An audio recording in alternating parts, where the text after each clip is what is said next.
বেতন, পরীক্ষার ফি কমানো সহ ১৬ দফা দাবিতে বিক্ষোভ মিছিল এবং অবস্থান কর্মসূচি করেছে রাজধানীর বাড্ডা আলাতুন্নেসা উচ্চ মাধ্যমিক বিদ্যালয় এবং কলেজের শিক্ষার্থীরা। বুধবার ১৮ সেপ্টেম্বর বেলা ১১টার দিকে শিক্ষার্থীরা বিদ্যালয়ের গেটে জড়ো হয়ে মিছিল করে এবং রাস্তায় বসে পড়ে এবং প্রগতি সরণির রাস্তা বন্ধ করে দেয়। এ সময় আশেপাশের সড়কের যানজট দেখা দেয়। এর আগে গত সপ্তাহে শিক্ষার্থীরা বিক্ষোভ করে শিক্ষকদের কাছে তাদের দাবি জানায়। নীলিময় নামে দশম শ্রেণীর এক শিক্ষার্থী বলেন, আমাদের স্কুলের প্রতি বছর কেবল বেতন বেড়েই চলেছে। বর্তমানে তা মধ্যবিত্তের নাগালের বাইরে চলে যাচ্ছে।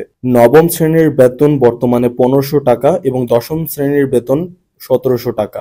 জান্নাতুন আরা নামে আরেক শিক্ষার্থী বলেন, আমাদের বিদ্যালয়ের ল্যাব, লাইব্রেরির কোনো উন্নয়ন তো হয়ই না, আগের তুলনায় তা অবনতি হচ্ছে। কিন্তু বিদ্যালয় প্রশাসন বেতন বাড়িয়ে চলেছে। আমরা আমাদের দাবি পূরণ না হওয়া পর্যন্ত আমাদের আন্দোলন চালিয়ে যাব। তনয় নামের দশম শ্রেণীর এক শিক্ষার্থী বলেন, বারবার প্রধান শিক্ষক আমাদের দাবি মেনে নেওয়ার কথা বললেও মানছেন না, টালবাহানা করে যাচ্ছেন। বিদ্যালয়ের শিক্ষার্থীরা আজ একজোট হয়েছে, নিজেদের ন্যায্য দাবি আদায় না করে রাজপথ ছাড়বে না।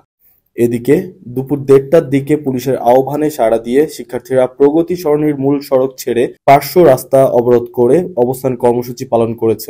এ বিষয়ে প্রধান শিক্ষক জুলফিকুর হোসেন জানান, শিক্ষার্থী প্রতিনিধিদের নিয়ে তিনি জেলা প্রশাসকের কার্যালয়ে যাবেন। সেখানে আলোচনার ভিত্তিতে সিদ্ধান্ত নেওয়া হবে। বিদ্যালয়ের সিনিয়র শিক্ষক কনক হায়াত বলেন, শিক্ষার্থীদের দাবিতে শিক্ষকদের কোনো মতভেদ নেই, তবে বিদ্যালয় প্রশাসনের সঙ্গে বসে শিক্ষার্থীদের আলোচনার মাধ্যমে সিদ্ধান্ত নেওয়া উচিত হবে।